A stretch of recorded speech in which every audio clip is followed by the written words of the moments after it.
మీకోసం మీ వీర రమేష్ ఛానల్ కు స్వాగతం।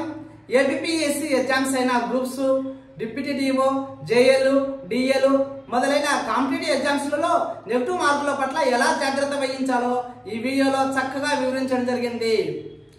మిత్రమా, మీరు ప్రశ్నకు సమాధానం గుర్తించేటప్పుడు 100కు 100% కరెక్ట్ అయితేనే ఆ ప్రశ్నకు సమాధానం గుర్తించండి। అదే ఫ్లోలో మొదటి 150 క్వశ్చన్లు పూర్తి చేయండి।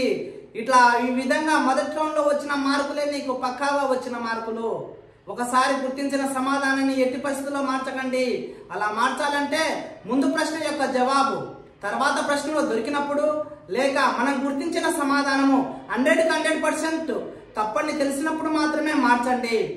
గ్రూప్ 2లో గెస్సింగ్ కానీ లాటరీ జోలింగ్ కానీ అసలు వెళ్ళకండి। అలా వెళ్ళడం వలన మీరు ఫస్ట్ రౌండ్లో సాధించిన మార్కులు కోల్పోతారు।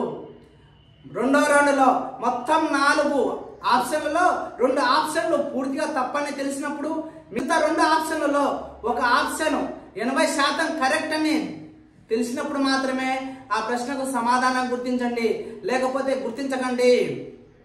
మిత్రమా, మీకు ఎందుకు చెప్తున్నానంటే నేను కూడా ఏపీఎస్సీ ఎగ్జామ్లు చాలా రాసి నెగటివ్ మార్కుల వలన నష్టపోయాను। కాబట్టి మీరు కూడా నష్టపోకూడదని ఈ వీడియో తీయడం జరుగుతుంది। ఇది నా అనుభవంలో వచ్చిన అభిప్రాయం మాత్రమే। మీకు నచ్చితే నన్ను ఫాలో కాండి। ఇట్లు మీకోసం మీ వీర రమేష్ యాదవ్।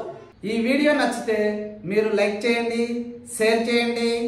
మరిన్ని మంచి వీడియోలు మీకు నోటిఫికేషన్ రూపంలో రావాలంటే కింద ఉన్న బెల్ ఐకాన్ మీద నొక్కి సబ్స్క్రైబ్ చేసుకోండి। జై హింద్।